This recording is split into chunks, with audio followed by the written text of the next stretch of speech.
খলিফাতুল মুসলিমিন আমিরুল মুমিনিন হযরত ওমর ফারুক রাদিয়াল্লাহু তাআলা আনহুর জামানায় ঘটে গেল এক চমৎকার একটা ঘটনা, হৃদয় বিদারক ঘটনা। আপনাদেরকে সংক্ষেপ করে সেদিকে নিয়ে যেতে চাই। রাসূল পাক সাল্লাল্লাহু আলাইহি ওয়াসাল্লাম দুনিয়ার জমিনে জিন্দা, আখিরি জামানার পয়গম্বর সরকারে কায়নাত দুনিয়ার জমিনে জিন্দা। আমার নবীজির কাছে পারস্যের বাদশা একটা চিঠি পাঠাইয়া দিল, সাথে দুইজন গোয়েন্দা দিয়েছে, যাও চিঠি নিয়ে যাও। মুহাম্মদ ইবনে আব্দুল্লাহর কাছে চিঠি নিয়ে গেলে দেখো কি হয়। আমার বন্ধুগণ, কথাগুলো দিল দিয়ে শুনেন। এক পর্যায়ে নবীজির কাছে পারস্য বাদশার দরবার থেকে একটা চিঠি পৌঁছে গিয়েছে, সাথে দুইজন গোয়েন্দাও এসেছে। নবীজির কাছে চিঠি পৌঁছে যাওয়ার পরে আমার নবীজি চিঠি নিয়ে সাহাবায়ে কেরামকে বলেন, সাহাবীরা চলো না মদিনার মসজিদে চলে যাই, ওখানে যাওয়ার পরে আমরা চিঠিটা পড়ে দেখি। চিঠি নিয়ে চলে আসলেন। আমার নবীজি আলীর কাছে চিঠি দিয়া বললেন, আলী চিঠিটা পড়ো। আলী চিঠি হাতে নিলেন, চিঠি খুলে আর পড়তে পারলেন না, চোখের পানি ছেড়ে কান্না করে বললেন, আল্লাহ, এভাবে কি কেউ ভাষা দিয়ে নবীজিকে চিঠি লেখে? এই চিঠিতে কলেজার টুকরা নবীকে গালি দিয়েছে। গালি দিয়ে বলতেছে, মুহাম্মদ ইবনে আব্দুল্লাহ, তোমাকে না জানাইয়া তোমার মদিনা দখল করে নিতে চাই। আমি চাইলে তোমার মদিনা দখল করে নিতে পারি। চিঠি দিয়ে তোমাকে জানাইয়া দিলাম, যে কোনো সময় তোমার মদিনা দখল করে নেব। পারলে তুমি আটকাই, অথবা তোমার আল্লাহ যদি পারে যেন আটকায়। নাউজুবিল্লাহ বলেন। কথাগুলো বলে ফেলেছে। আমার নবীজি সাহাবায়ে কেরামকে ডাক দিয়ে বললেন, সাহাবীরা, পারস্য বাদশা মদিনা দখল করতে চায়, আমাদের আল্লাহকে গালি দিতে চায়। বলো না, ওরা কি আমাদের মদিনা দখল করবে নাকি আমরা? সাহাবায়ে কেরাম বলছেন, ইয়া রাসূলুল্লাহি, ইয়া হাবিবাল্লাহ, পয়গম্বর আরবি, মদিনায় দুর্ভিক্ষ চলে, আপনি বলেন না আমরা জীবন পর্যন্ত তোমার জন্য, আপনার জন্য, আল্লাহর জন্য দিতে পারি। আমার নবী যুদ্ধের জন্য চাঁদা উঠাতে লাগলেন, বললেন, যার যা আছে দাও, পারস্যের বিরুদ্ধে যুদ্ধ করব। প্রয়োজনে আমরা তাদের আগে পারস্য দেশে দখল করে ছাড়ব। এই কথাগুলা বলবার পরে যে যার মতো করে রাসূলের হাতে দিতে আছে, দান করতে আছে। মহিলারা নাকের ফুল, কানের দুল, হাতের ব্রেসলাইট, যা তারা পায় সব দিয়ে দেয়। এভাবে দিনের রাস্তায় দিতে লাগলেন। ওই জায়গার মধ্যে একজন মহিলা দাঁড়িয়েছিলেন। তিনি দেখলেন সবাই যার যার মতো দিয়ে যায়, তার কাছে দেওয়ার মতো কিছু নাই। আল্লাহর কাছে ডাক দিয়া বললেন, আল্লাহ, আমারও তো মন চায় জিহাদের ময়দানে রাসূলের হাতে কিছু দান করি, আমার যে দেওয়ার মতো কিছু নাই। এই বলে নবীজির সামন থেকে মহিলা বিদায় নিয়ে বাড়িতে পৌঁছে গেলেন। ও জোরদারে কাঁদতে লাগলেন, আহারে কিছুই করতে পারলাম না, নবীজির জন্য কিছুই করতে পারলাম না। হাওমা কই কাঁদতেছেন। হঠাৎ তাকে দেখে তার বিছানার উপরে তার কলিজার টুকরা বাচ্চা দাঁড়াতে পারে, বসতে পারে, কিন্তু হাঁটতে পারে না। ছোট একটা মাত্র বাচ্চা। বাচ্চাটাকে কুলে নিলেন, কপালে চুম্বন দিলেন, পুরা ঘর খুঁজে দেখলেন অর্ধেক রুটি ছাড়া আর ঘরে কিছুই নাই। বাচ্চাকে কুলে নিলেন, নবীজির দরবারের দিকে যেতে লাগলেন। দীর্ঘ পথ চলবার পরে সিদ্দিকে আকবরের সঙ্গে দেখা। সিদ্দিকে আকবর বললেন, বোন কোথায় যাও? তিনি বললেন, আমি নবীজির কাছে যাই। সিদ্দিকে আকবর বললেন, গিয়ে কোনো লাভ নাই, তোমার গিয়ে কোনো লাভ নাই, নবীজি তোমাকে কোনো সহযোগিতা করতে পারবেন না। এই মুহূর্তে তিনি তো মানুষের কাছে সহযোগিতা চাচ্ছেন। মহিলা ডাক দিয়ে বলতেছে, আবু বকর, আমি এই মুহূর্তে নবীজির কাছে কিছু চাওয়ার জন্য যাই না, বরং এই মুহূর্তে আমি রাসূলের কাছে যেতে চাই। এই যুদ্ধের ময়দানে আমি সহযোগিতা করতে চাই। কিছু দূর যাওয়ার পরে ওমরের সঙ্গে দেখা। ওমর বললেন, মহিলা দৌড়াও কই? নবীজির দরবারে যাই, গিয়ে কোনো লাভ নাই, নবীজি আপনাকে কোনো সহযোগিতা করতে পারবেন না। মেয়েটা ডাক দিয়ে বলছে, ওমর রে, আমি নবীজির কাছে কোনো সহযোগিতার জন্য যাই না, এই মুহূর্তে আমি রাসূলের দরবারে যেতে চাই, আমিও যেন যুদ্ধের ময়দানে নবীজিকে সহযোগিতা করতে পারি। কোন সুবহানাল্লাহ। মহিলা দৌড়ে নবীজির সামনে হাজির। আমার নবীজি ডাক দিয়ে বললেন, মা বলো কি হয়েছে, কেন তুমি আমার দরবারে এসেছো, কি চাও? মহিলা কান্না করে বলছেন, ইয়া রাসূলুল্লাহ, ইয়া হাবিবাল্লাহ, পয়গম্বরে আরবি কিছু চাইতে আসিনি, যুদ্ধের ময়দানে আপনাকে সহযোগিতা করতে এসেছি। নবীজি বললেন, কেমনে সহযোগিতা করতে চাও বলো? এবার মহিলা চোখের পানি ছেড়ে কাঁদতেছে আর বলতেছে, পয়গম্বরে আরবি, আমি আপনার একজন কলিজার টুকরা সাহাবীর স্ত্রী। কিছুদিন আগে আমার স্বামী আপনার ডাকে সাড়া দেয়া যুদ্ধের ময়দানে গিয়ে শহীদ হয়ে গিয়েছেন। পয়গম্বরে আরবি, এই মুহূর্তে আপনি মদিনার মানুষের কাছে চাঁদা চাচ্ছেন, যে যেমন পারে সে তেমন দিয়ে যাচ্ছে, কিন্তু আপনাকে দেওয়ার মতে আমার ঘরে কিছুই নাই। ঘরে গেলাম, কোনো জিনিস পেলাম না, আমার ঘরে কোনো সম্পত্তি নাই, একটা অর্ধেক রুটি ছাড়া আর কিছুই নাই, অর্ধেক একটা রুটি ছাড়া আর কিছুই নাই। ও পয়গম্বর, আমি যখন করে গিয়েছি, কোন জিনিস না পেয়ে বিছানার দিকে তাকিয়ে দেখি আমার সন্তান বসে আছে। ওই সময় আমার কলিজার টুকরা স্বামীর কথা মনে পড়েছে। আমার স্বামী আমাকে বলেছিলেন, স্ত্রী রে, যুদ্ধের ময়দানে রাসূলের ডাকে সাড়া দিয়ে চলে যাই, না জানি শহীদ হয়ে যাই, ফিরে নাও আসতে পারি। আমি যদি শহীদ হয়ে যাই, তুমি শহীদের স্ত্রী হয়ে যাবে। আমি যদি মরে যাই, তোমার পেটের ভিতরে আমার একটা আমানত আছে, তোমার পেটের ভিতরে আমার একটা সন্তান আছে। আমি ওই সময় নবীজি প্রেগনেন্ট ছিলাম, গর্ভবতী ছিলাম। স্বামী বললেন, সন্তান ছেলে হবে নাকি মেয়ে হবে আমি জানি না, স্ত্রীর সন্তান যেই জন্ম নেক না কেন, আমি যদি শহীদ হয়ে যাই, যেই পথে আমি জীবন দিতে যাই, প্রয়োজনে তুমি এই পথে আমার সন্তানটাকে দিয়ে দিবে। আমি যেই পথে কোরবান হয়ে যে আমার সন্তানকে ওই পথে দিয়ে দিবে। স্বামী তো শহীদ হয়ে জান্নাতে পৌঁছে গেলেন। দীর্ঘদিন পরে আমি একটা পুত্র সন্তানের জন্ম দিয়েছি। এই যে সন্তান কোলে নিয়ে আপনার দরবারে হাজির।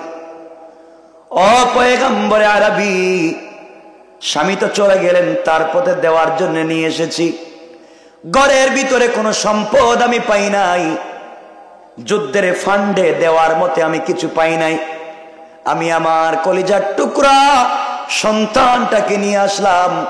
এই মুহূর্তে আমি আমার সন্তানটাকে যুদ্ধের ময়দানে জিহাদের ফান্ডে দান করে দিতে চাই।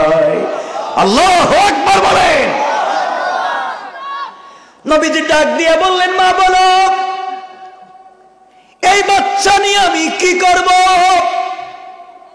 যুদ্ধের ময়দানে এই বাচ্চা অস্ত্র ধরতে পারবে না, কাফেরদের মোকাবেলা করতে পারবে না, অসুস্থ হলে চিকিৎসা শুশ্রূষা করতে পারবে না।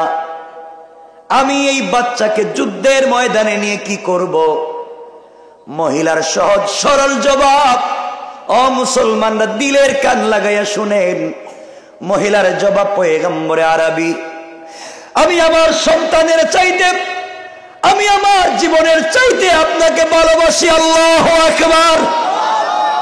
আপনার জন্য আমার কলিজা পর্যন্ত দিতে পারি। পয়গম্বরে আরবি, আপনি যখন জিহাদের ময়দানে, যুদ্ধের ময়দানে থাকবেন, মদিনায় আপনার দুশমনের অভাব নাই। যে কেউ আপনাকে দেখলে তীর নিক্ষেপ করবে, নেশা নিক্ষেপ করবে, বল্লম দিয়ে আপনাকে আঘাত করবে, ইট পাটকেল আপনার উপরে নিক্ষেপ করবে।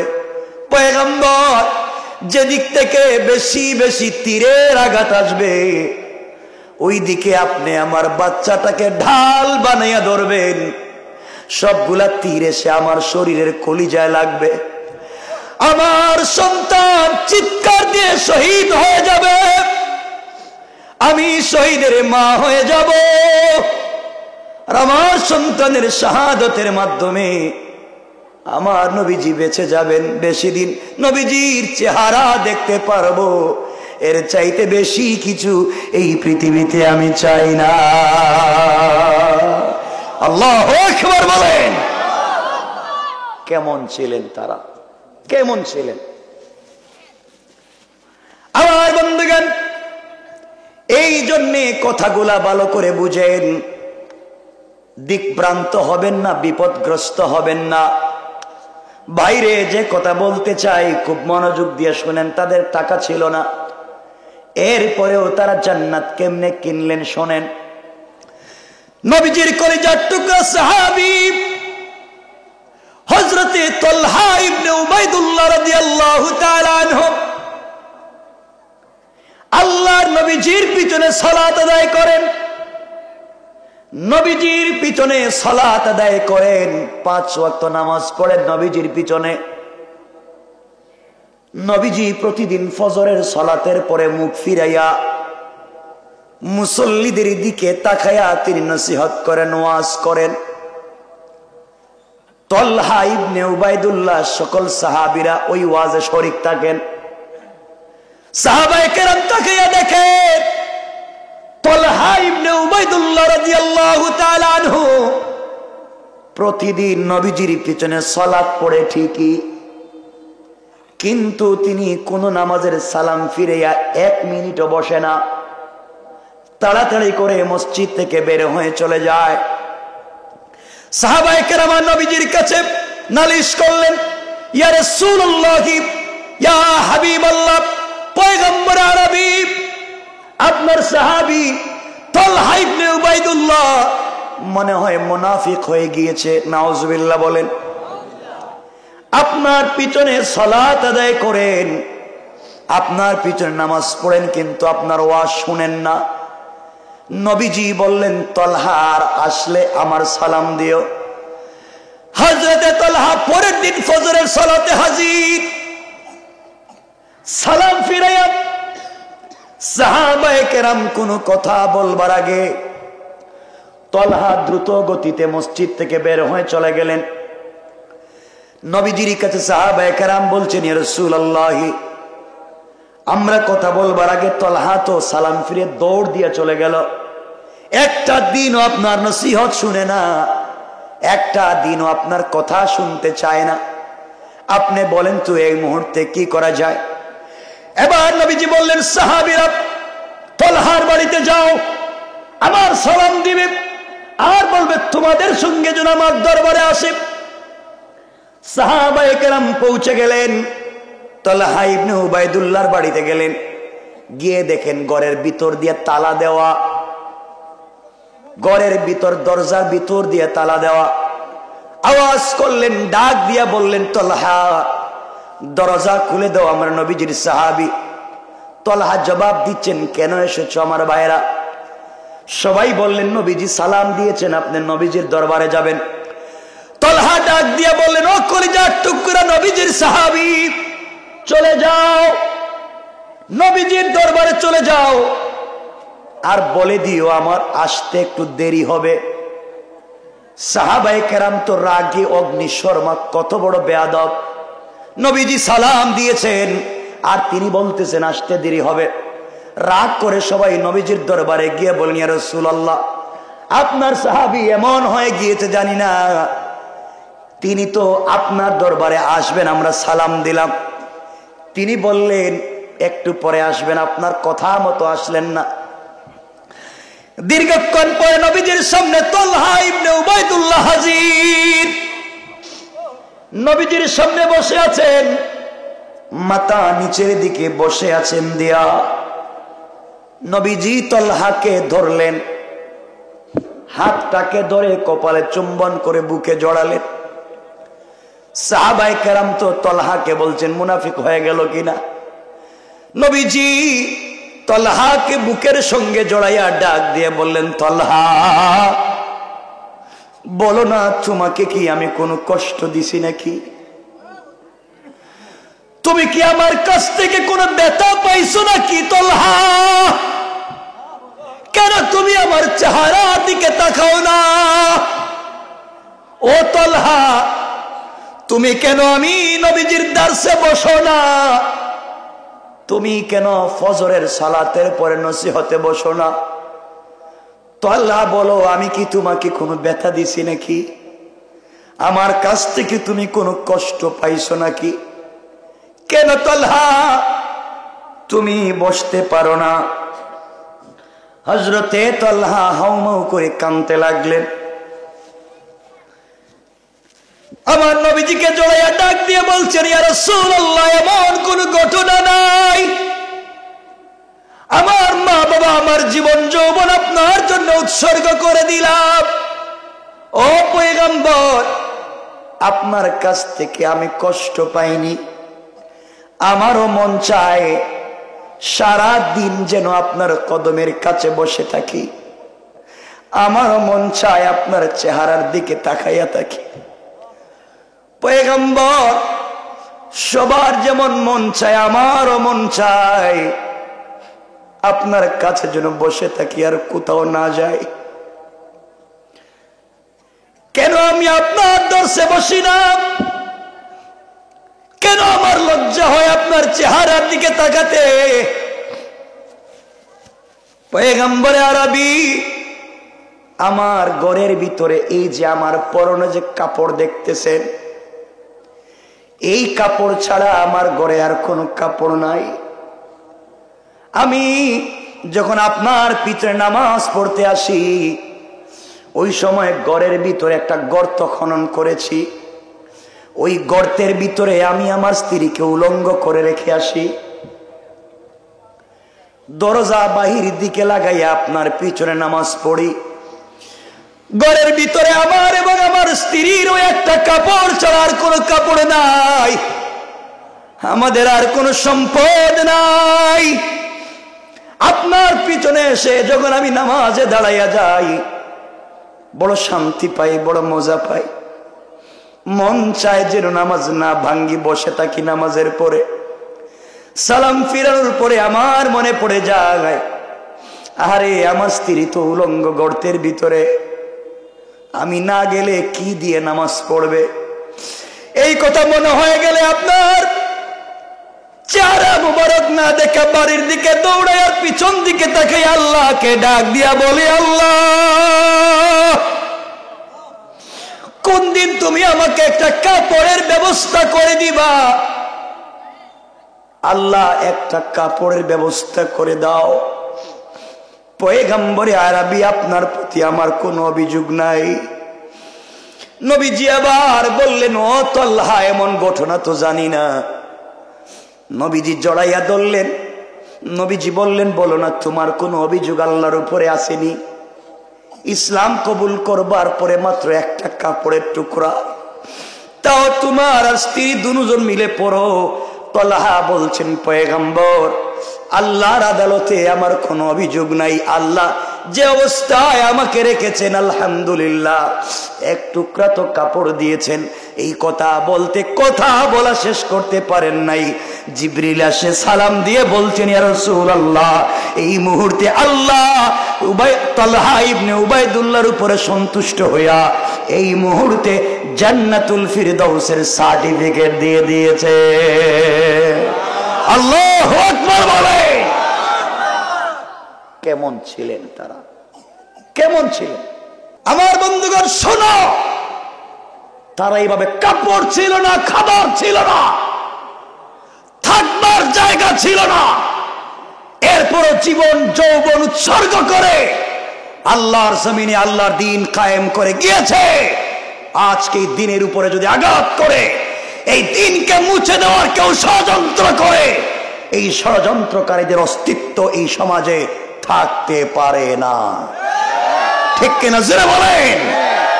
রব বলেছেন, তোমরা যেই জিনিস দিয়া দ্বীনকে মুছে দিতে চাও, আমি রব সেই জিনিস দিয়া দ্বীন জিন্দা করে দিতে পারি। ঠিক কিনা বলেন? না পারেন না? শুধু কথাগুলো বুঝো, আজ কি বলতে চাই। ও যুবক ভাই, তোমাদেরকে বলছি, তোদের পায়ে ধরে বলছি, শোনো, আমিও তোমাদের মতো জওয়ান, আমিও তোমাদের মতো তরুণ, আমিও চাইলে দাড়ি কেটে ফর্ম শেভ করে প্যান্ট শার্ট লাগিয়ে এই রাস্তা দিয়ে বাইরে যেতে পারি, মনে হবে আমিও পরীক্ষা দিব না। আমি বলতে চাই, শোনো, তোমাদের পায়ে ধরে, আজ তুমি আছো আর তোমার গার্লফ্রেন্ড আছে, ঠিক না? বুকা প্রেম তো তুমিও করো, প্রেম আমিও করি, আমিও প্রেম করি, তুমিও প্রেম করো। তুমি ভুল জায়গায় প্রেম করেছো। যুবক, তুমি যেই মেয়ের সাথে প্রেম করো, ওই মেয়ের চামড়া অনেক স্টাইলিস্ট, তার চেহারা হয়তো বিউটিফুল, তার বয়স এক্সট্রা অর্ডিনারি করা। তুমি তোমার গার্লফ্রেন্ডের টেলিফোনে কথা শুনলে ভাতের প্লেট ফালাইয়া কুত্তার মতো দৌড় দাও।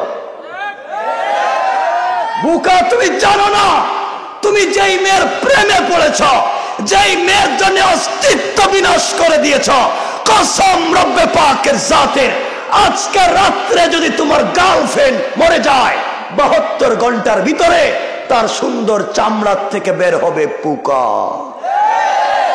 পোকা, কিচ্ছু নাই। যুবক, তুমি যেই মেয়ের প্রেমে পড়ে পড়ালেখা বাদ দিয়েছ,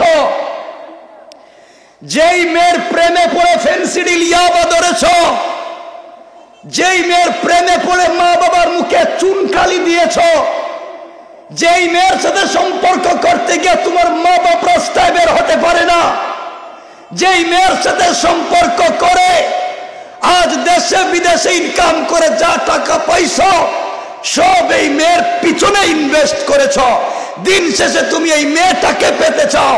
বুকা, তুই জানিস না ভাই, যেই মেয়ের প্রেমে পড়ে রাত দিন কাটাইয়া দিলে, ওই মেয়ে যদি আগামীকালকে সকালবেলা ঘুম থেকে উঠে তোমার চাইতে স্মার্ট, তোমার চাইতে টাকাওয়ালা আরেকটা যুবককে পেয়ে যায়, হয়তো তোমাকে ভুলে যেতে 1 মিনিটও লাগবে না। দুনিয়া, রব বলেছেন, ইয়া আইয়ুহাল ইনসান মা গাররাকা বিরাব্বিকাল কারীম। এই মানুষ, তাদের কি হয়েছে? কে তাদেরকে বিভ্রান্ত করেছে? কে তাদেরকে ধোঁকা দিয়েছে আমার মতো রব থেকে? অথচ আল্লাযী খালাকাকা, আমি তোদেরকে বানাইছি। আমি আমার বোনদেরকে বলছি, যারা আমার কথা শুনছেন, তুমিও কোন ছেলের স্মার্টনেস দেখে, তার ইউকে, ইউএসএ আর অস্ট্রেলিয়া, কানাডার পাসপোর্টে ভিসা দেখে, তুমিও তার ভালো একটা জব দেখে তার প্রেমে পড়ে যাইও না। বোন, জানিস না এই যুবক হতে পারে তোকে রাইখা কলিগের কথা বলে, অফিসের কথা বলে, অন্য মেয়েকে নিয়ে কেএফসিতে বসে আড্ডা দিতে পারে, অথবা পার্কে বসে বাদাম খেতে পারে। দুনিয়া ধোঁকা। তোমাদের পায়ে ধরে বলছি, প্রেম আর ভালোবাসতে যদি হয়, আমার আল্লাহকে ভালোবাসো, আমার রসুলকে ভালোবাসো। পারবো না ইনশাআল্লাহ? আমার আল্লাহ তো ভালোবেসেছেন, প্রেম করেছেন আমার রসুলের সাথে। আমার রসুলকে আমার আল্লাহ মাঝে মাঝে ডাক দিয়েছেন, ইয়া আইয়ুহাল মুদ্দাসসির, ইয়া আইয়ুহাল মুজাম্মিল, কুম ফাআনজির, ওয়া রাব্বাকা ফাকাব্বির, ওয়া সিয়াবাকা ফাতাহহির, ওয়া চাদরওয়ালা ওয়া কম্বলওয়ালা, কম্বলের নিচ থেকে বের হও। ও বন্ধু হাবিবুল্লাহ, তুমি খাদিজার সঙ্গে কম্বলের নিচে, আল্লাহু আরশ ইস্তাওয়া, আমি তোমার প্রেমিক আরশে আজিমে একা একা ভাল লাগে না। বন্ধু তুমি আয়েশাকে নিয়ে ঘুমিয়ে আছো, তোমার রব লা তাখুযুহু সিনাতুম ওয়ালা নাওম, একটা সেকেন্ড তোমার জন্য ঘুমায় না। ও বান্দা, ও বন্ধু, একটাবার ঘুম থেকে উঠো, বিছানা ছাড়ো, কম্বল থেকে উঠো, ঠান্ডা পানি দিয়ে ওযু করো, একটাবার সিজদায় গিয়া সুবহান রাব্বিয়াল আ'লা বলে ডাক দাও। আমি রব কথা দিলাম আরশে আজিমে থাকবো না, তোমার প্রেমে পাগল হইয়া তোমার ঘরের দরজায় হাজির হয়ে যাব। হাজির।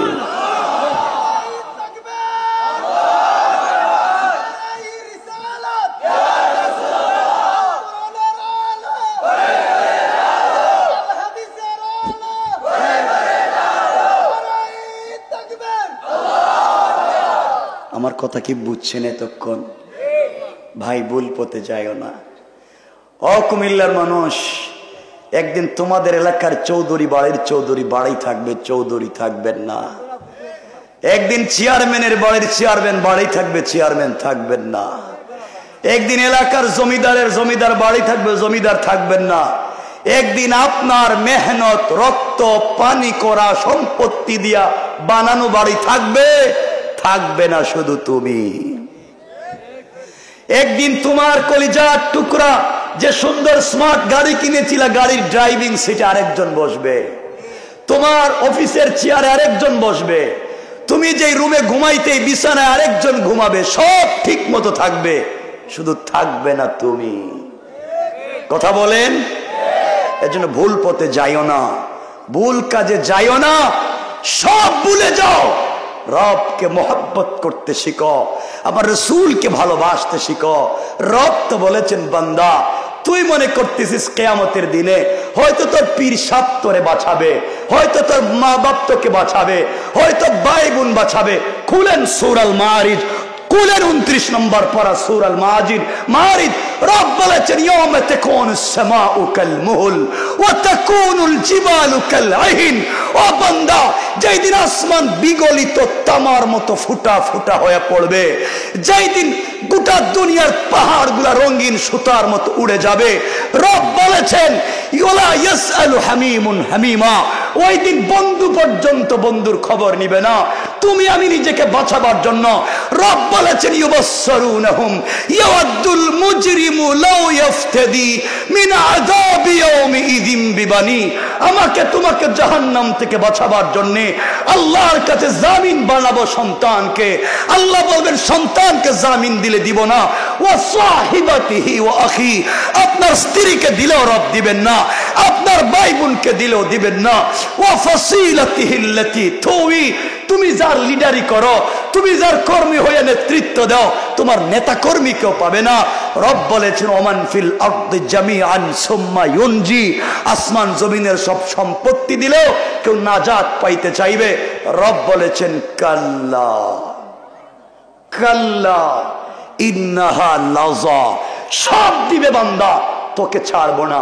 আল্লাহ এত কিছু দিলাম, আমাকে ছাড়বেন না, আমাকে না মাফ করে দেন, না তোকে ছাড়বো না। আল্লাহ আমাকে আযাবটা একটু কম দেন। রব বলেছেন, নাযাআতাল লিশাওয়া, তোকে পিটাবো, তোর চামড়া আগুন দিয়ে জ্বালাবো, হাড্ডি আগুন দিয়ে জ্বালাবো, গোশত আগুন দিয়ে জ্বালাবো, সব জ্বলে ফুটা ফুটা হয়ে পড়বে, কিন্তু বান্দা তোর রূহকে জ্বালাবো না, তোকে আরো কষ্ট দিব। রব কেমনে দিবেন? রব বলেছেন, তাদউ মান আদবারা ওয়া তাওয়াল্লা, সবকে ডাকবে, কাউকে পাবে না।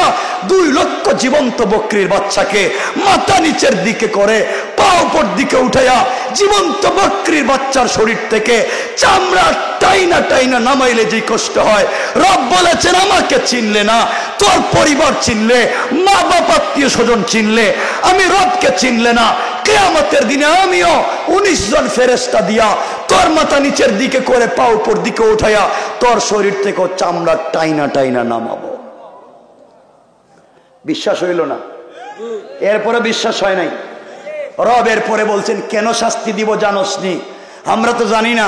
পরের আয়াতে বলছেন ওয়া জামাআ ফাআওয়া, ওয়া জামাআ ফাআওয়া, যারা শুধু সম্পত্তি জমা করে আর পুঞ্জীভূত করে, জমা করে, শুধু সম্পত্তি জমা করে, আরো বাড়াইতে চায়, সম্পত্তি আরো বাড়াও, রব বলেছেন পিঠাবো। এই কথা হয়তো আপনারা বিশ্বাস করবেন না, কারণ 29 নম্বর পারা সূরা মাআরিজ তো পড়তে পারেন না। যাই না আমরা 30 নম্বর পারা সূরা হুমাযা তো সবাই পড়তে পারেন, ওয়াইলুল লিকুল্লি হুমাযাতিল লুমাযা সবাই তো পড়তে পারেন।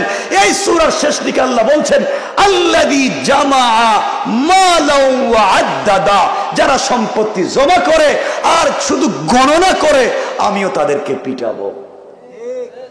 বিশ্বাস হইল না? এরপর কি বুঝলেন? দুনিয়া, দুনিয়া ধোঁকা। ও ভাই, তোমার কলিজার টুকরা সন্তানকে কুলে না নিলে তোমার ঘুম আসে না। আরে আজকে তুমি তোমার মরা বাপকে যতটুকুন মনে করো, তুমি তোমার দাদাকে ততটুকুন মনে রাখো না। তুমি তোমার দাদাকে বছরে 1 দিন 2 দিন মনে করলেও তুমি তোমার দাদার বাপকে চিনোই না। বলেন না? একদিন আমিও থাকবো না, আপনিও থাকবেন না, আমাদের ছেলে মেয়ে হয়তো কয়েকদিন আমাদেরকে মনে রাখবে, কিন্তু নাতি নাতনি আমাদেরকে ভুলে যাবে। আর নাতি নাতনির পরে যারা আসবে তারা আপনার বাড়িঘর মনে করবে তাদের বাপের, অথচ আপনি বানাইয়া গেছিলেন, আপনার নাম পর্যন্ত মনে রাখবে না। ভুল বললাম নি? দুনিয়া ধোঁকা, দুনিয়া ধোঁকা। কষ্ট হচ্ছে না তো? একটু হাত দেখান এখন কার কার কষ্ট হচ্ছে।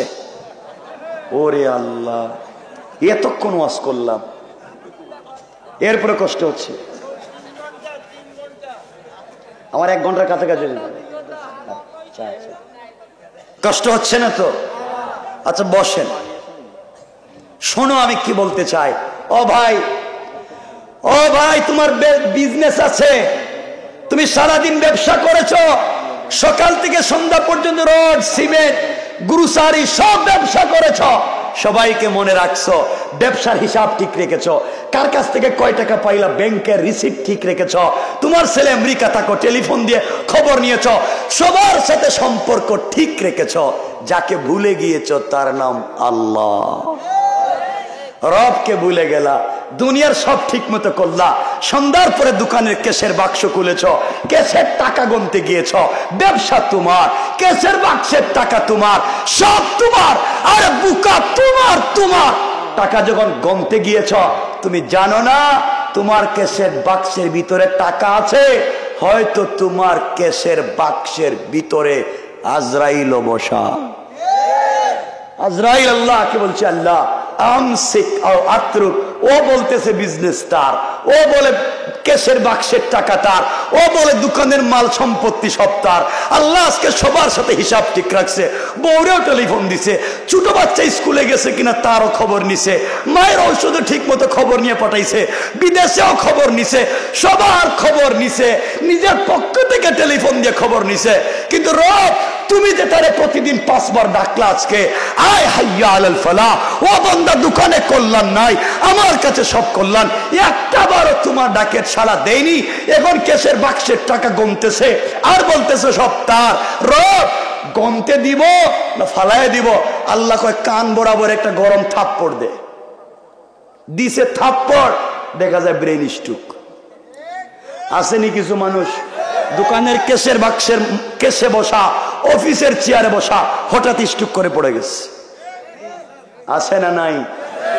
যুবক তোমাদেরকে বলছি, তোমার নাকি আমেরিকার স্টুডেন্ট ভিসা তোমার পাসপোর্টে এসেছে, তুমি ইংল্যান্ডে চলে যাচ্ছ স্পাউস ভিসায়, তুমি কানাডা চলে যাচ্ছ, তোমার কি রুচি আর চিন্তা, আমি ফ্রিডম কান্ট্রিতে যাচ্ছি, সামার লাইফ তো বিউটিফুল, একটা কান্ট্রি তো ইজ বিউটিফুল, আমি চলে যাচ্ছি সব ছাইড়া, আমার জিন্দগি তো অনেক সুন্দর হবে।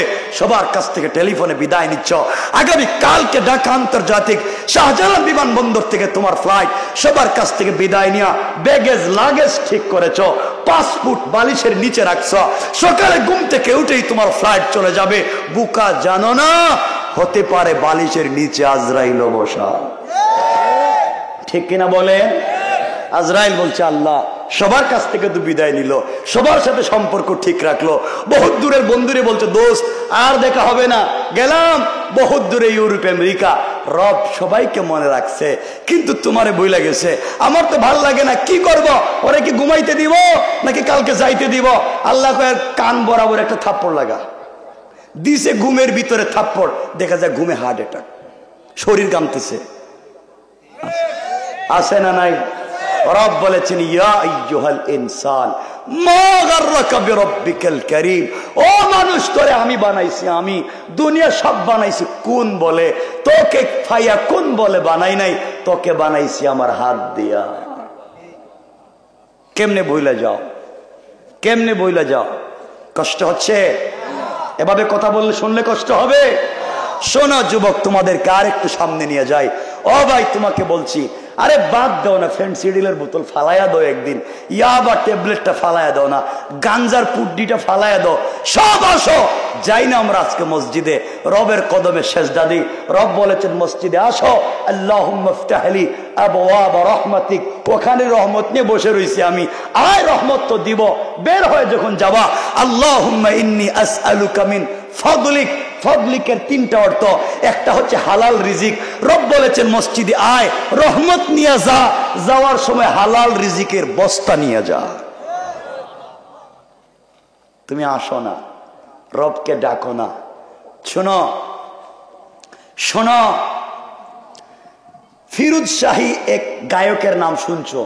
আমাদেরও জন্মের আগে 80 দশকে ফিরোজ শাহী এক গায়ক ছিল, গান গাইতো। ফিরোজ শাহী একবার গিয়েছিল গাজীপুরে গান গাইতে। হাজার হাজার লক্ষ লক্ষ নারী আর পুরুষ একত্রিত হয়েছে, জোয়ান আর জোয়ানি, যুবক আর যুবতী, বুড়া আর বুড়ি, সবাই জমা হয়েছে। ফিরোজ শাহীর অর্থ হচ্ছে আজকে গাজীপুর যাব, গাজীপুরবাসীকে নাচাবো, আমি নাচবো, সবাইকে নাচাবো, আমি গাবো, সবাইকে গাওয়াবো। সে তো গিয়েছে, লাইট অফ হবে, উন্মাদের মতো নাচবো, এই চিন্তা করে ফিরোজ শাহী স্টেজে উঠেছে। লাখ লাখ হাজার হাজার নারী পুরুষের করতালি। ফিরোজ শাহী তো গান গাইবে। ফিরোজ শাহী মাইকের কাছে গিয়া গানে টান দিয়েছে, 1 মিনিটের নাই ভরসা, 1 মিনিটের নাই ভরসা বলে টান দিয়েছে। রবকে আজরাইল বলতেছে আল্লাহ, ও বলছে 1 মিনিটের ভরসা নাই, আইছে তো গানে। আল্লাহ কই তুই কই? আল্লাহ আমি তো মাইক্রোফোনের নিচে। কই থাপ্পড় দিয়ে ফালায় দে। দিছে থাপ্পড়, ফিরোজ শাহীর গান তো বন্ধ, সাথে সাথে হার্ট অ্যাটাক। কি বুঝলেন? দুনিয়া ধোঁকা, দুনিয়া ধোঁকা। যুবক ভাই তোমাদেরকে বলছি, তোমরা খারাপ পথে যাইও না, ভুল পথে যাইও না, রবকে চিনো। শোনো, সারা জিন্দগি রব বলেছেন কোরআনে কারীমের 19 নম্বর পারা 25 নম্বর সূরা সূরাল ফুরকানের 65 নম্বর আয়াতে আল্লাহ বলছেন ওয়াল্লাযীনা ইয়াকুলুনা রাব্বানা ইসরিফ আন্না আযাব জাহান্নাম ইন্না আযাবাহা কানা গারামা। রব বলেছেন বান্দা সাকারাতের আগে, গারগারা শুরু হয়ে যাওয়ার আগে, আজরাইল চলে যাওয়ার আগে, মালাকুল মউত পৌঁছে যাওয়ার আগে তুই আমার কাছে তওবা কর। বান্দা তোর যদি 100 বছরের হায়াত থাকে, 99 বছর 11 মাস 29 দিন যদি নাফরমানি করস, আজকে রাত্রে যদি রবকে চিনতে পেরে, ও জওয়ান আর জওয়ানি, ও যুবক আর মুরব্বী বাবা শোনো, আজকে রাত্রে যদি রবকে ডাক দাও, রব বলেছেন 1 মিনিট ডাক দিলে 100 বছরের গুনাহ মাফ করে ওই পরিমাণ সওয়াব লিখে দিয়া তোমাকে জান্নাতের ফয়সালা করে দিলাম। রব তো তার নাম, রব তার নাম। 1 মিনিটে বলি রব কেমনে মাফ করতে চায়। বান্দা যখন ফজর থেকে ইশার নামাজ পড়ে না, তখন ফেরেশতারা আল্লাহর কাছে রিপোর্ট করে আল্লাহ ও তো 1 ওয়াক্ত নামাজ পড়ে নাই, তুমি বলো না ওরে ঘুমাইতে দিব কিনা। আল্লাহ বলছেন ও ফেরেশতারা তোমরা জানো না বান্দারে আমার হাত দিয়ে বানাইছে, ও বান্দা এখন ঘুমায় যাইব। যদিও আমার নাম স্মরণ করে নাই, বান্দার চোখ খোলা, বান্দার কানের ছিদ্র খোলা, নাকের ছিদ্র খোলা, মুখের ছিদ্র খোলা, শরীরে আরো বহুত ছিদ্র আছে। বান্দা তো আমারে চিনে নাই, আমার নামটা পর্যন্ত একবার নেয় নাই। কিন্তু বান্দা যদি ঘুমায়া যায়, আর কোন কীট পতঙ্গ, কোন কোন বিষাক্ত প্রাণী, কোন বিষাক্ত একটা বিচ্ছু আমার বান্দার নাক কান দিয়ে ঢুকে যায়, বান্দা তো কষ্ট পাবে। ও ফেরেশতারা, বান্দা আমাকে ভুলে গেছে, আমি রব তাকে ভুলতে পারি না, বান্দা আমাকে না মনে করে ঘুমায় গেছে, আমি 19 জন ফেরেশতা দিয়া সারা রাত আমার বান্দার সিকিউরিটির ব্যবস্থা করে দিলাম। রব কার নাম? কেন বইলা যাও, কেন বইলা যাও? কষ্ট হচ্ছে? আমার কিন্তু 1 ঘন্টা হয়ে গেছে গা।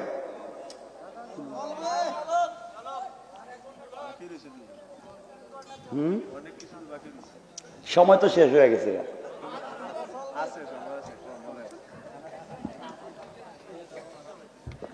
যুবকেরা শোনো, তোমাদেরকে কোন দিকে নিয়ে যেতে চাই, তোমাদেরকে আজকে কি বলতে চাই, দিল দিয়ে শোনো। ও ভাই, তুমি যদি আজকের রাত্রে আমাকে কথা দেও, আজকের রাত্রে যদি তুমি 2 রাকাত নামাজ পড়ো, শোনো, আজকে রাত্রে 2 রাকাত নামাজ পড়ো, সেজদায় গিয়ে বলো আল্লাহ বহুত না ভুল করছি। কারণ আমি একটা জিনিস জানি, আপনারা যারা এখানে আছেন একজনে বুকে হাত দিয়ে বলতে পারবেন না আপনি আপনার মাকে 100% খুশি করতে পারছেন, আপনি আপনার বউকে 100% খুশি করতে পারবেন না, আপনি আপনার সন্তানকে খুশি করতে পারবেন না, পৃথিবীর কোন মানুষকে 100% খুশি করতে পারবেন না। রব বলেছেন বান্দা আমাকে সারা জিন্দগি ভুইলা একটা বার যদি সেজদায় গিয়া বলে সুবহান, এই একটা কথায় আমি খুশি হয়ে যাই। আসতে বললেন, আর একটু জোরে পড়েন। আসলে আপনারা সেজদার কদর জানেন না। 1 মিনিটে বইলা দিই, আশ্চর্য হয়ে যাবেন আপনারা। 1 মিনিট শোনেন। ও ভাই, এটা বলার আগে আপনাকে যেটা বলতে চাই, কে দাড়ি রাখলো কে রাখলো না। অনেক ছেলে আছে, জোয়ান আছে, মসজিদে নামাজে যায়, হয়তো প্যান্ট ঠিক নাই, পায়জামা ঠিক নাই, লুঙ্গি ঠিক নাই, অজু ঠিক নাই। কিছু মুসল্লি আছে বলে দেখো নতুন নামাজ হয়েছি, কিছু ঠিক নাই। ঠিটকারি করবেন না, কাছে নিয়ে যাও, বুকের সঙ্গে মিলাও।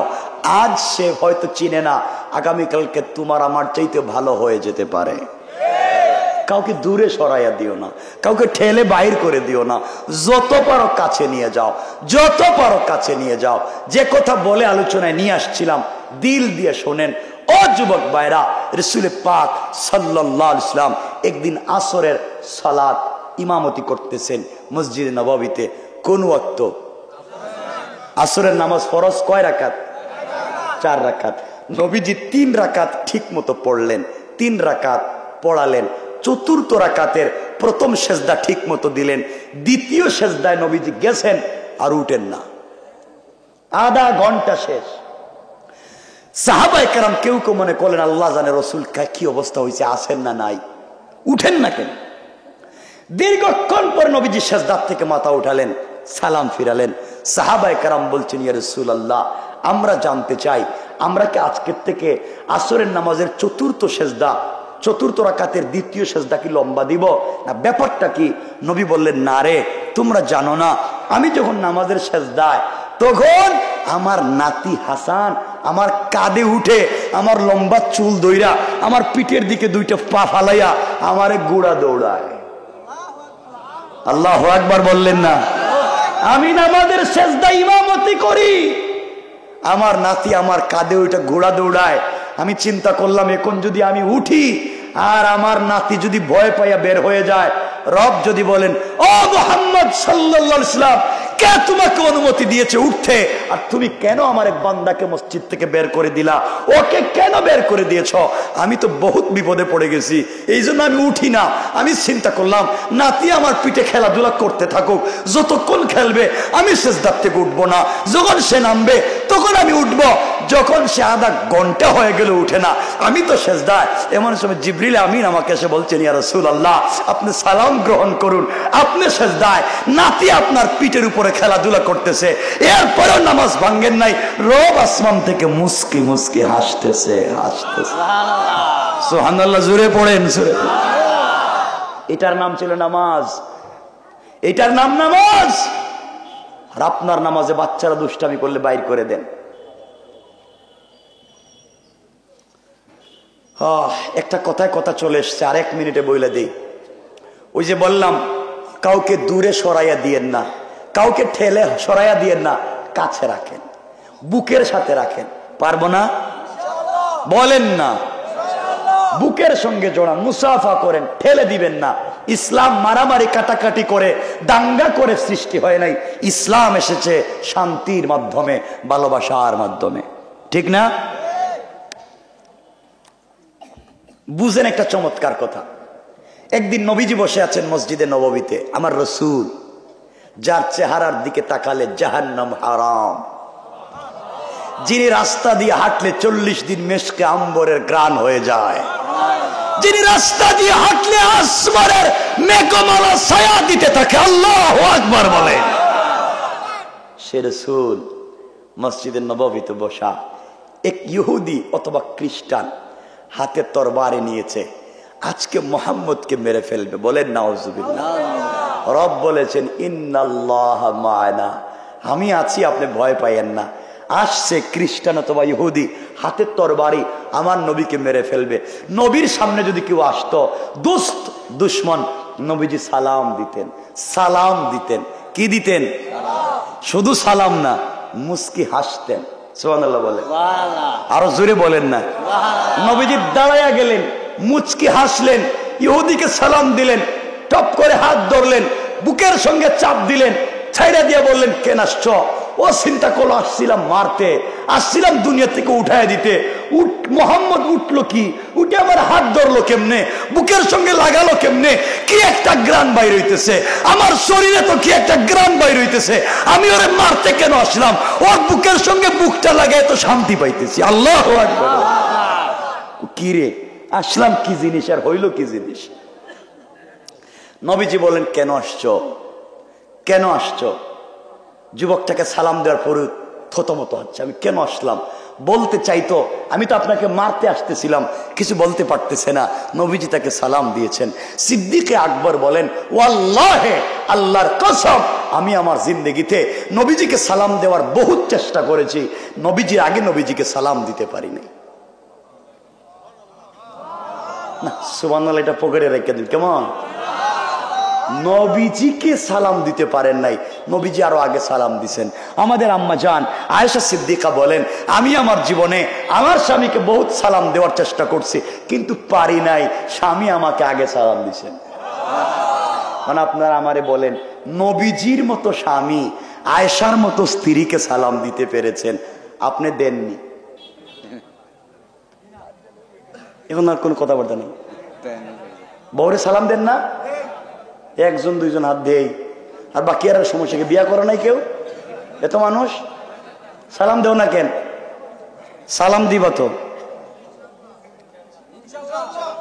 বলো না বাসায় বউরে সালাম দিবা তো? সবাই বলেন দিবেন তো? বলেন না ইনশাআল্লাহ। কারে সালাম দিবেন? কারে দিবেন? স্ত্রীকে সালাম দিবেন। আমার বন্ধুগণ সালাম দিবেন তো, আপনার আজকে বাসায় গিয়ে সালাম দিবেন। দরকার নাই যে যাইব হে সালাম দিব, যে বাহির থেকে আসবেন তার দায়িত্ব সালাম দেওয়া। সালাম দিবেন, কিছু কয় না। আজকে বাসায় গিয়ে দরজা দাঁড়াইয়া বলবেন বউ আসসালামু আলাইকুম ওয়া রাহমাতুল্লাহ। বউ কইব ও মা হেরে আজকে কোন বুতে ধরলো, জীবনে সালাম দিল না, আজকের দিকে সালাম দে। এর অর্থ বোঝা গেল আজকের ওয়াজটা কাজে লাগছে। সালাম দিবেন ইনশাআল্লাহ। বলেন বলেন ইনশাআল্লাহ। যে কথা বলতে চাইলাম, খুব মনোযোগ দিয়ে শোনো যুবকেরা, যে কথা বলতে চাইলাম, নবীজির কাছে আসছে একটা যুবক, নবীজিকে মেরে ফেলবে তো চলে গেল।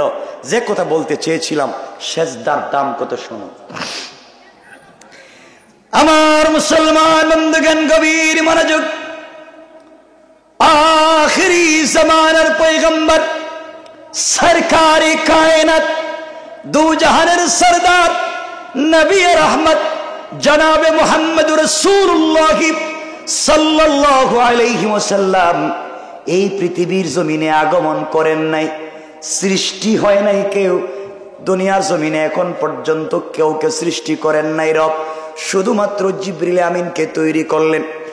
জিবরাইল আল্লাহকে ডাক দিয়া বলছেন আল্লাহ তাআলা আপনার কাছে আমি জানতে চাই কি করলে আপনাকে বেশি করে খুশি করা যায়, কি করলে আপনাকে সন্তুষ্ট করা যায়। আপনি আমাকে বলে দেন কি করলে আপনাকে সন্তুষ্ট করা যাবে। আল্লাহ বললেন, জিবরাইল রে, দুনিয়ার কোন জিনিস দিয়ে আমাকে সন্তুষ্ট করা যাবে না। আমাকে যদি সন্তুষ্ট করতে হয়, আসমান জমিন আরশ কুরসি লৌহ কলম যা আছে সব যদি আমাকে দিয়ে দাও, আমাকে খুশি করতে পারবে না। আমার কদমে কেউ যদি একটা মাত্র সেজদা দিয়ে দে, ওই একটা সেজদার মাধ্যমে আমি আল্লাহ বান্দার উপরে খুশি হয়ে যায়। এবার জিবরাইল যখন জানতে পারলেন, আল্লাহ জানায় দিয়েছেন, জিবরাইল রে, আমাকে যদি সন্তুষ্ট করতে হয় একমাত্র সেজদার মাধ্যমে সম্ভব। জিবরিল আমিন আল্লাহর কদমে সেজদায় পড়ে গেলেন। একদিন দুই দিন না, কেউ বলছেন 30,000 বছর, কেউ বলেছেন একাধারে 30 লক্ষ বছর। জিবরিল আমিন আল্লাহর কদমে সেজদায় পড়ে থাকলেন।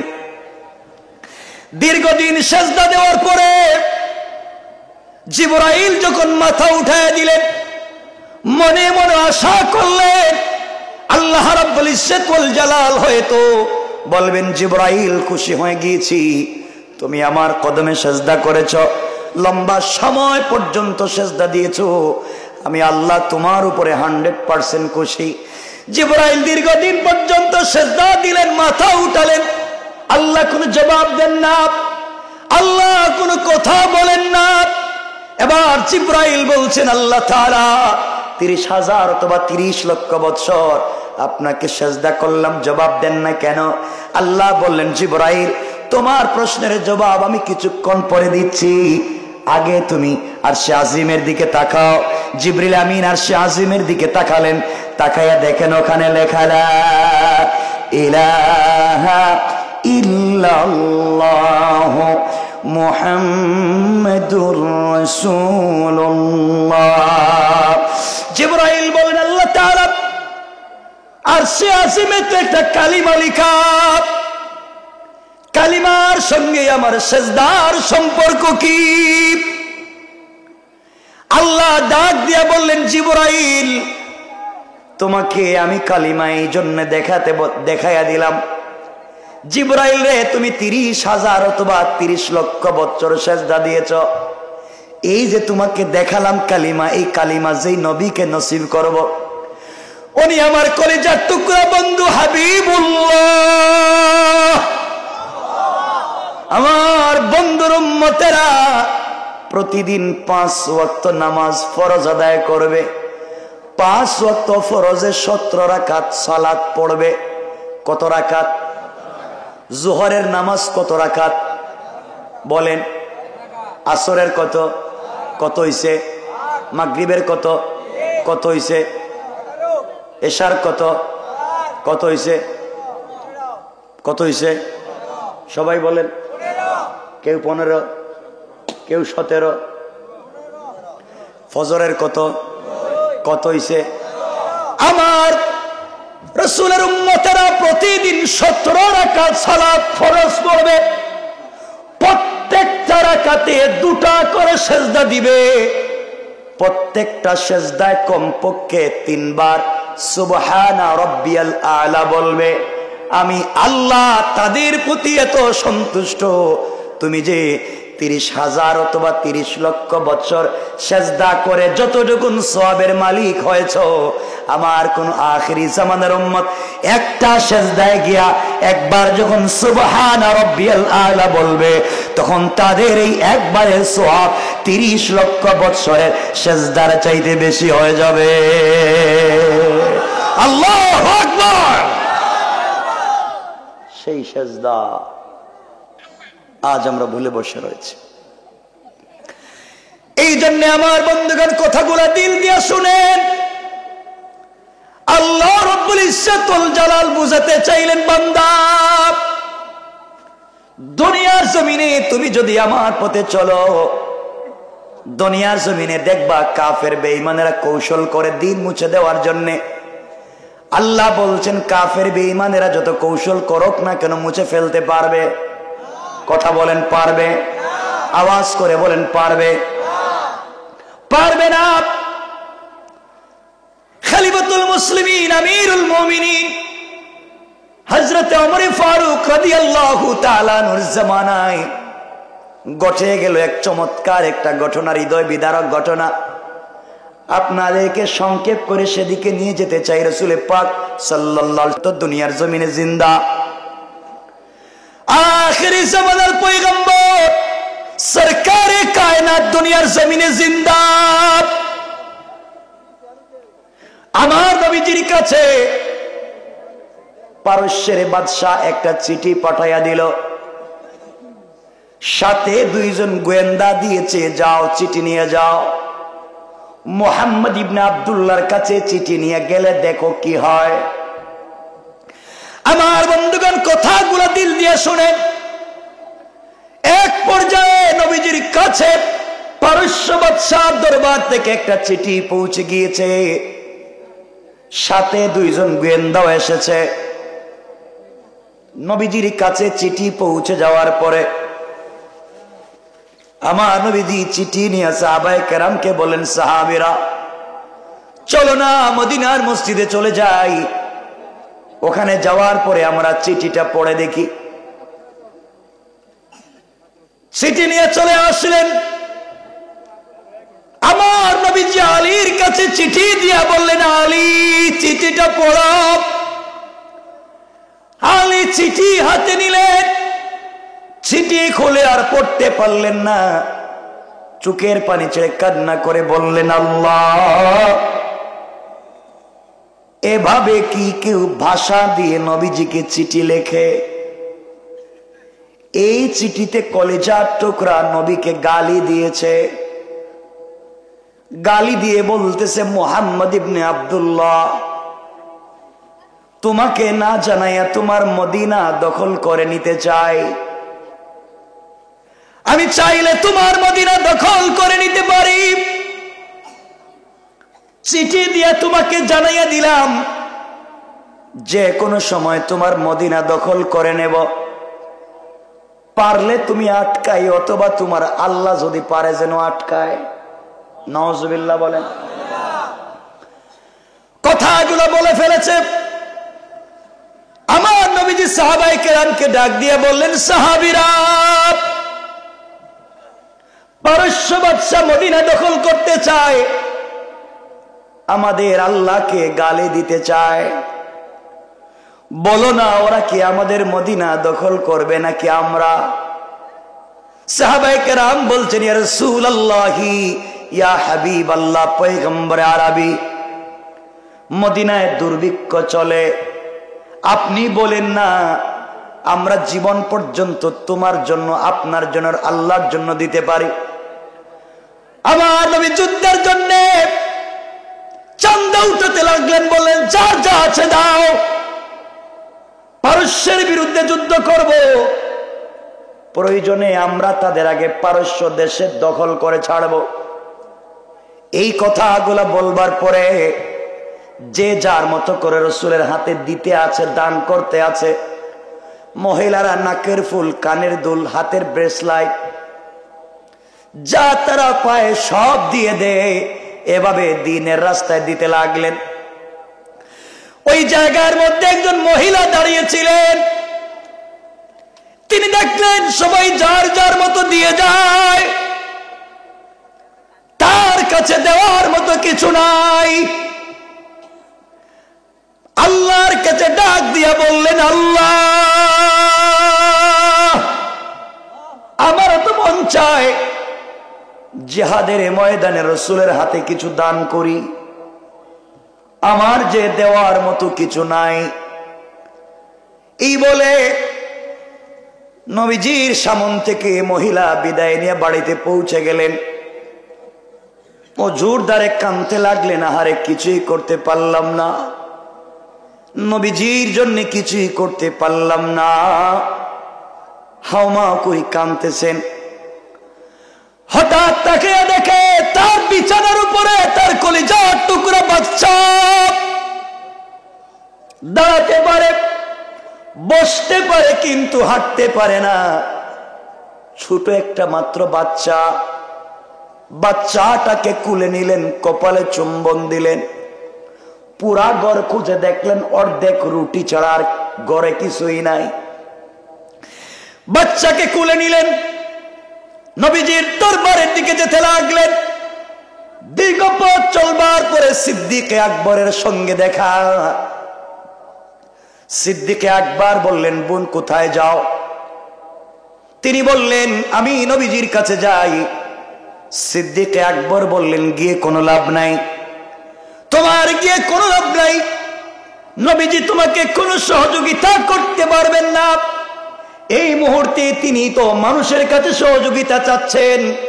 মহিলা ডাক দিয়ে বলতেছে, আবু বকর, আমি এই মুহূর্তে নবীজির কাছে কিছু চাওয়ার জন্য যাই না, বরং এই মুহূর্তে আমি রাসূলের কাছে যেতে চাই।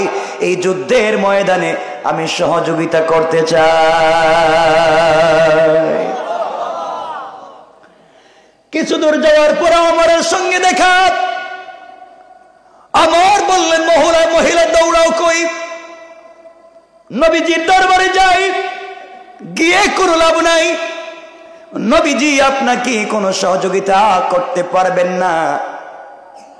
মেয়েটা ডাক দিয়ে বলছে, ওমর রে, আমি নবীজির কাছে কোনো সহযোগিতার জন্য যাই না, এই মুহূর্তে আমি রাসূলের দরবারে যেতে চাই, আমিও যেন যুদ্ধের ময়দানে নবীজিকে সহযোগিতা করতে পারি। কোন সুবহানাল্লাহ। মহিলা দৌড়ে নবীজির সামনে হাজির। আমার নবীজি ডাক দিয়ে বললেন, মা বলো কি হয়েছে, কেন তুমি আমার দরবারে এসেছো, কি চাও? মহিলা কান্না করে বলছেন, ইয়া রাসূলুল্লাহ, ইয়া হাবিবাল্লাহ, পয়গম্বরে আরবি কিছু চাইতে আসিনি, যুদ্ধের ময়দানে আপনাকে সহযোগিতা করতে এসেছি। নবীজি বললেন, কেমনে সহযোগিতা করতে চাও বলো? এবার মহিলা চোখের পরিচয় কাঁদতেছে আর বলতেছে, পয়গম্বরে আরবি, আমি আপনার একজন কলিজার টুকরা সাহাবীর স্ত্রী। কিছুদিন আগে আমার স্বামী আপনার ডাকে সাড়া দিয়া যুদ্ধের ময়দানে গিয়ে শহীদ হয়ে গিয়েছেন।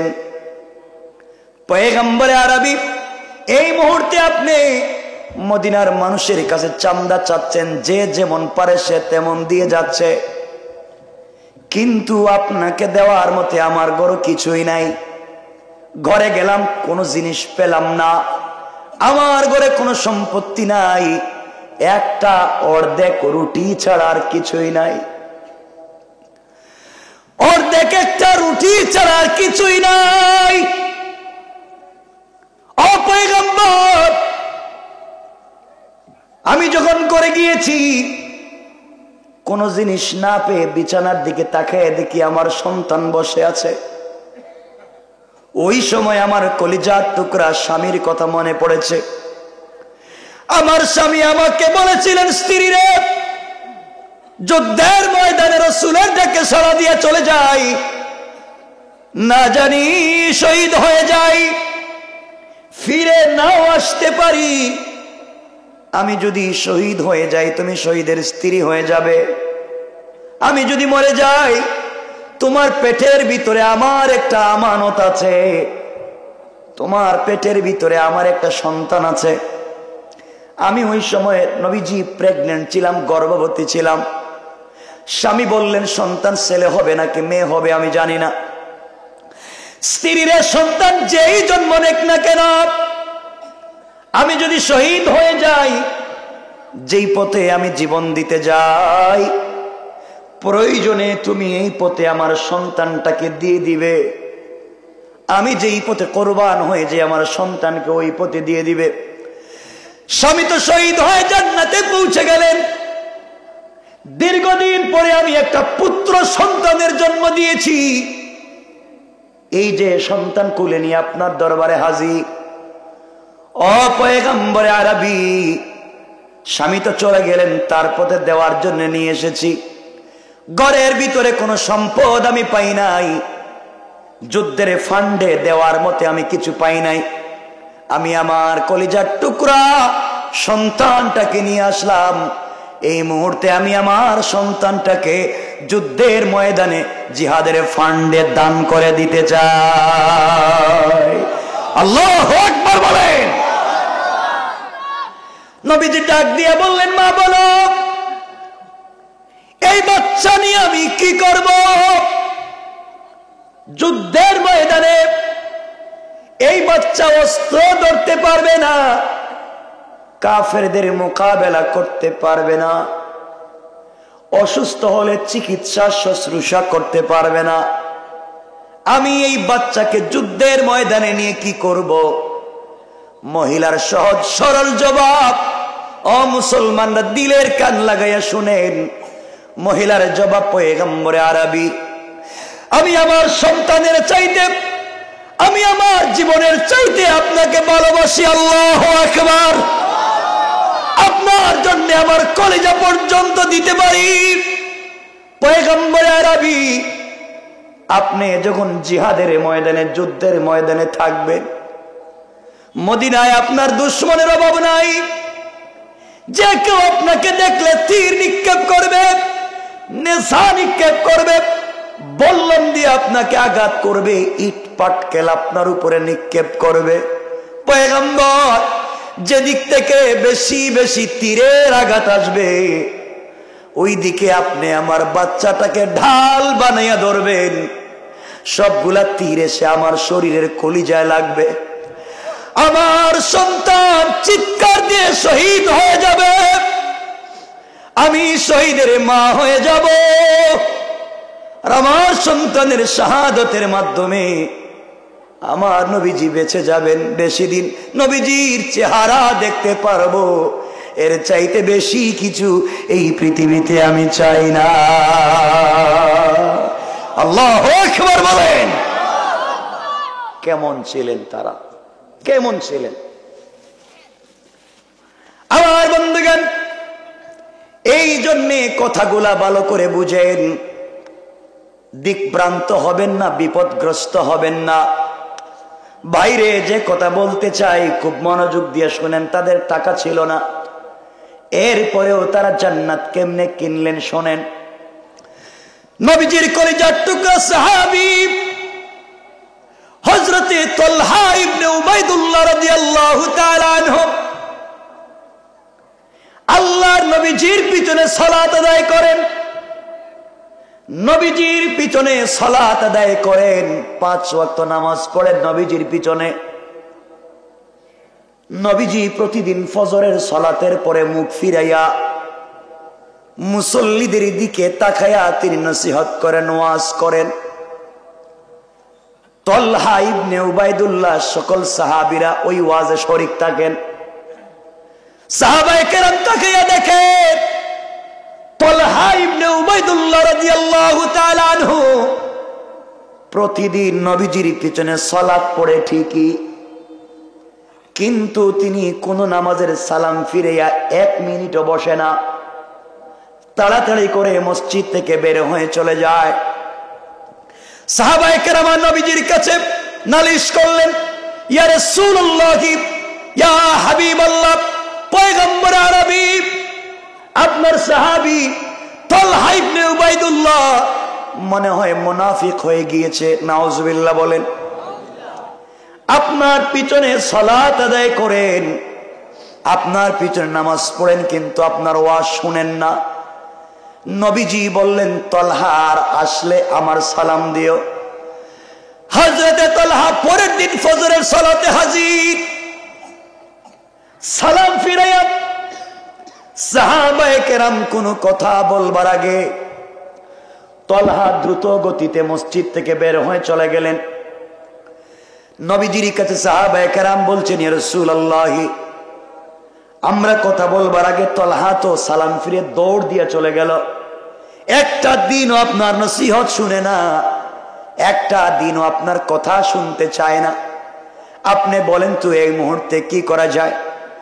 এবার নবীজি বললেন, সাহাবীরা তালহার বাড়িতে যাও, আমার সালাম দিবে আর বলবে তোমাদের সঙ্গে যেন আমার দরবারে আসে। সাহাবায়ে কেরাম পৌঁছে গেলেন, তালহা ইবনে উবাইদুল্লাহর বাড়িতে গেলেন, গিয়ে দেখেন ঘরের ভিতর দিয়ে তালা দেওয়া। ঘরের ভিতর দরজার ভিতর দিয়ে তালা দেওয়া। আওয়াজ করলেন, ডাক দিয়া বললেন, তলহা দরজা খুলে দাও, আমরা নবীজির সাহাবী। তলহা জবাব দিচ্ছেন, কেন এসেছো আমার ভাইরা? সবাই বললেন, নবীজি সালাম দিয়েছেন, আপনি নবীজির দরবারে যাবেন। তলহা ডাক দিয়া বললেন, ও কলিজার টুকরা নবীজির সাহাবী, চলে যাও, নবীজির দরবারে চলে যাও, আর বলে দিও আমার আসতে একটু দেরি হবে। সাহাবায়ে কেরাম তো রাগে অগ্নিশর্মা, কত বড় বেয়াদব। নবীজি সালাম দিয়েছেন আর তিনি বলতেছেন আসতে দেরি হবে। রাগ করে সবাই নবীজির দরবারে গিয়ে বলেন, ইয়া রাসূলুল্লাহ, আপনার সাহাবী এমন হয়ে গিয়েছে জানি না, তিনি তো আপনার দরবারে আসবেন, আমরা সালাম দিলাম, তিনি বললেন একটু পরে আসবেন, আপনার কথা মতো আসলেন না।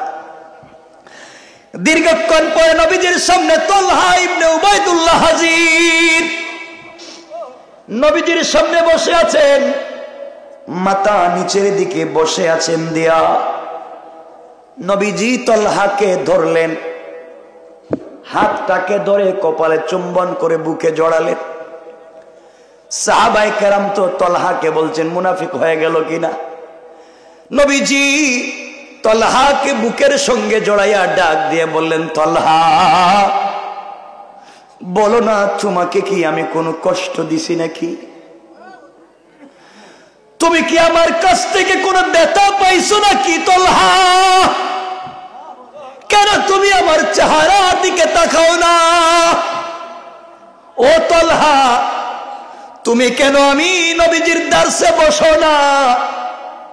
তুমি কেন ফজরের সালাতের পরে নসিহতে বসো না?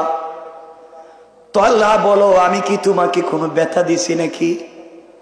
আমার কাছ থেকে তুমি কোনো কষ্ট পাইছো নাকি?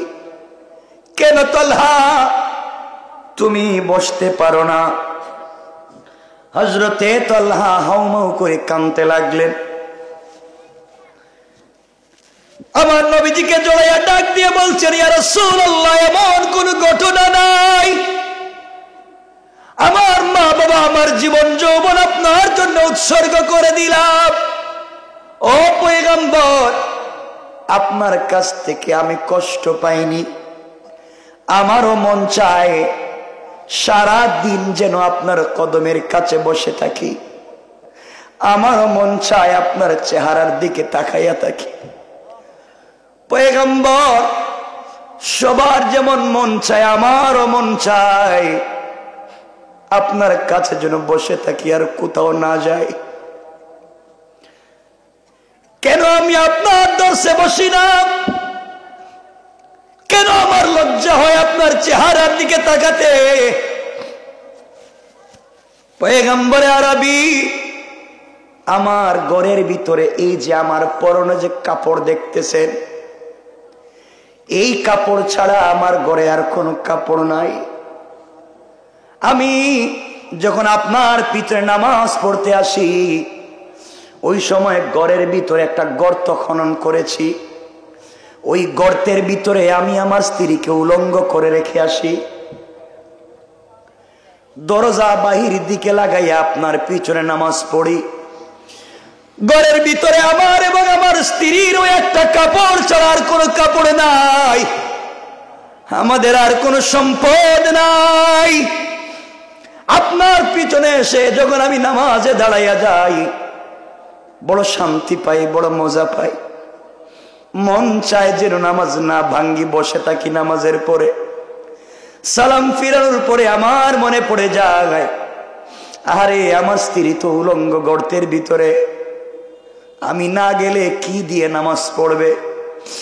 এই কথা মনে হয়ে গেলে আপনার চেহারা মুবারক না দেখা বাড়ির দিকে দৌড়ায় আর পিছন দিকে তাকে আল্লাহকে ডাক দিয়া বলি, আল্লাহ, কোন দিন তুমি আমাকে একটা কাপড়ের ব্যবস্থা করে দিবা? আল্লাহ, একটা কাপড়ের ব্যবস্থা করে দাও। পয়গম্বরে আরবি, আপনার প্রতি আমার কোনো অভিযোগ নাই। নবীজি আবার বললেন, ও তলহা, এমন ঘটনা তো জানি না। নবীজি জড়াইয়া ধরলেন। নবীজি বললেন, বলো না, তোমার কোনো অভিযোগ আল্লাহর উপরে আসেনি? ইসলাম কবুল করবার পরে মাত্র একটা কাপড়ের টুকরা, তাও তোমার আর স্ত্রী দুজন মিলে পড়ো। তলহা বলছেন, পয়গম্বর, আল্লাহর আদালতে আমার কোনো অভিযোগ নাই। আল্লাহ যে অবস্থায় আমাকে রেখেছেন আলহামদুলিল্লাহ, এক টুকরা তো কাপড় দিয়েছেন। এই কথা বলতে কথা বলা শেষ করতে পারেন নাই, জিবরিল এসে সালাম দিয়ে বলছেন, ইয়া রাসূলুল্লাহ, এই মুহূর্তে আল্লাহ তালহা ইবনে উবাইদুল্লাহর উপরে সন্তুষ্ট হইয়া এই মুহূর্তে জান্নাতুল ফিরদাউসের সার্টিফিকেট দিয়ে দিয়েছে। আল্লাহু আকবার বলে। কেমন ছিলেন তারা, কেমন ছিলেন? আমার বন্ধুগণ শোনো, তারা এইভাবে কাপড় ছিল না, খাবার ছিল না, থাকবার জায়গা ছিল না, এরপর জীবন যৌবন উৎসর্গ করে আল্লাহর জমিনে আল্লাহর দ্বীন কায়েম করে গিয়েছে। আজকে এই দ্বীনের উপরে যদি আঘাত করে, এই দ্বীনকে মুছে দেওয়ার কেউ ষড়যন্ত্র করে, এই ষড়যন্ত্রকারীদের অস্তিত্ব এই সমাজে থাকতে পারে না। ঠিক কিনা জোরে বলেন? রব বলেছেন, তোমরা যেই জিনিস দিয়া দ্বীনকে মুছে দিতে চাও, আমি রব সেই জিনিস দিয়া দ্বীন জিন্দা করে দিতে পারি। ঠিক কিনা বলেন? না পারেন না? আমার বন্ধুগণ, যে কথা বলতে চাইলাম, আল্লাহর পয়গম্বরের কাছে যখন এইভাবে চিঠি দিল পারস্য বাদশাহ, এক পর্যায়ে রাসূল পাক সাল্লাল্লাহু আলাইহি ওয়াসাল্লাম দীর্ঘদিন পর ইন্তেকাল করলেন। মনোযোগ দিয়ে শুনেন কি বলতে চাই। ইন্তেকালের পরে সিদ্দিকে আকবরের যুগ চলে গেল। খলিফাতুল মুসলিমিন, আমিরুল মুমিনিন হযরত ওমর ফারুক রাদিয়াল্লাহু তাআলা আনহুর জামানা চলে আসলো। ওমরের মাথায় তো একটাই চিন্তা, আমার নবীজিকে যেই পারস্য বাদশা চিঠি লিখে গালি দিয়েছে, নবীজি নরম দিলের মানুষ, আবু বকর নরম দিলের মানুষ, প্রতিশোধ নেয় নাই, প্রতিবাদ করে নাই। ওমর তো আর এমন না। কথা বলেন না কেন? ওমর বলতেছে, আজ আমার পালা, আমার হাতে ক্ষমতা। পারস্য বাদশা বুঝবে ওমর কত গরম। ওমর তো এমন গরম এক জিনিসের নাম। ওমর একবার মদিনায় ভূমিকম্প হয়েছে, ওমর তরবারি হাতে নিয়ে মদিনার মাটিতে নিক্ষেপ করে বলছে, মদিনার মাটি খবরদার, যেই মাটির নিচে সরকারে কায়নাত শুয়ে আছে, যেই মাটির উপরে আমি আবু ওমর জিন্দা, এই মাটি কোনোদিন কাঁপতে পারে না। কসম রব্বে পাকের জাতের কিয়ামত হয়ে যাবে, সেই মদিনায় কোনোদিন ভূমিকম্প হবে না। আল্লাহু আকবার। সেই ওমর বললেন, আজ আমার কাছে ক্ষমতা, বুঝবা ওমরকে। আমার বন্ধুগণে, ওমর 17 জন মুসলমান দিয়া 17 জন মুসলমান দিয়ে একটা বাহিনী বানালেন। তরুণ একজন সাহাবী আব্দুল্লাহ বিন হুযাফা রাদিয়াল্লাহু তাআলা আনহুকে নেতা বানায়া পাঠাইয়া দিলেন, যাও তোমরা পারস্য দেশের এলাকা পাহারাদারি করবা। কথাগুলা বুঝেন, পারস্য দেশের এলাকা পাহারাদারি করো, কোনোভাবে যেন কোন পারস্য লোক আমার মদিনায় না আসতে পারে। আমার বন্ধুগণ, এদিকে পারস্য বাদশা ঘোষণা করে দিল, কোনোভাবে যদি মুসলমানদেরকে তোমরা ধরতে পারো, বন্দী করে আমার দরবারে নিয়ে আসবা, তোমরা কোনোভাবে আঘাত করবা না, মারবা না, মেরে ফেলবা না, কোনোভাবে তোমরা আমার কাছে নিয়ে আসো। আমার বন্ধুগণ, আমার দিকে তাকান, আমার দিকে। আমার বন্ধুগণ, এক পর্যায়ে পারস্য দেশের সীমান্ত এলাকা 17 জন মুসলমান পাহারাদারি করে। দীর্ঘদিন পরে হঠাৎ একদিন 17 জন ধরা পড়ে গেলেন পারস্য বাদশার সেনাবাহিনীর হাতে।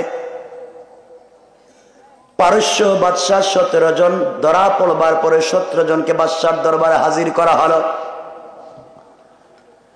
এবার বাদশা ডাক দিয়ে বলছে, বলো তাদের সেনাপতিকে সবাই দেখে দিয়েছে। এই যে আব্দুল্লাহ বিন হুযাফা তরুণ সাহাবী, 14, 15, 16, 17 এই বয়সগুলোর ভিতরে তার বয়স। বাদশা চিন্তা করলো, পরীক্ষা করে দেখি এরা ঈমানের জন্য জীবন বিসর্জন দেয় কিনা, নাকি জীবনের জন্য ঈমান বিসর্জন দেয়, পরীক্ষা করতে চায়। আমার বন্ধুগণ, বাদশা পরীক্ষা করতে চায়। 1 নম্বরে বলেছে, ও আব্দুল্লাহ বিন হুযাফা, তুমি তো তরুণ মানুষ, জোয়ান মানুষ, এখন পর্যন্ত বিয়ে শাদী করো নাই, জীবনের স্বাদ আস্বাদন মজা বুঝতে পারো নাই। ও আব্দুল্লাহ বিন হুযাফা, তুমি বলো না এই মুহূর্তে তোমাকে হত্যা করা হবে, তুমি কালিমা ছেড়ে দাও। আব্দুল্লাহ বিন হুযাফা ডাক দিয়ে বললেন, ও বাদশাহ, আপনি আমাকে মেরে ফেলবেন, দুনিয়ার জমিন থেকে উঠাইয়া দিবেন, জীবন যৌবন বিসর্জন করে দিতে পারি, 1 সেকেন্ডের জন্য কালিমা ছেড়ে দিতে পারি না। আল্লাহ রাব্বুল ইজ্জত ওয়াল জালাল বললেন, ইন্না কাইদাশ শাইতানি কানা দাঈফা। আল্লাহ রাব্বুল ইজ্জত ওয়াল জালাল বললেন, ও দুনিয়াবাসী, কাফের বেঈমানেরা দুনিয়ার জমিনে যত কৌশল করে না কেন, সবগুলা কৌশল আমি আল্লাহর কাছে মশা মাছির চাইতে আরো বেশি দুর্বল। কোন ঠিক কিনা? আমার বন্ধুগণ, কথা লম্বা করতেছি না, ভাই চলে আসছে, চমৎকার কথা বলে থাকেন, চমৎকার দারাজ কণ্ঠ। আমি আর কথা লম্বা করছি না, এখানে রেখে দিতে চাই। রব বলেছেন এই সাহাবীরা জীবনের জন্য ঈমান বিসর্জন করেনি, বরং ঈমানের জন্য তারা জীবন দিতে প্রস্তুত। কেউ উঠবেন না, বসেন। সুতরাং এই কথাটাকে এখানে রেখে দিতে চাই। আমার জন্য দোয়া চাই, আপনাদের জন্য দিল থেকে দোয়া থাকলো। কেউ উঠবেন না, বসেন, চমৎকার কথা শুনবেন। সুবহান রাব্বিকা রাব্বিল ইজ্জাতি আম্মা ইয়াসিফুন ওয়া সালামুন আলাল মুরসালিন ওয়ালহামদুলিল্লাহি রাব্বিল আলামিন। আসসালামু আলাইকুম ওয়া রাহমাতুল্লাহ।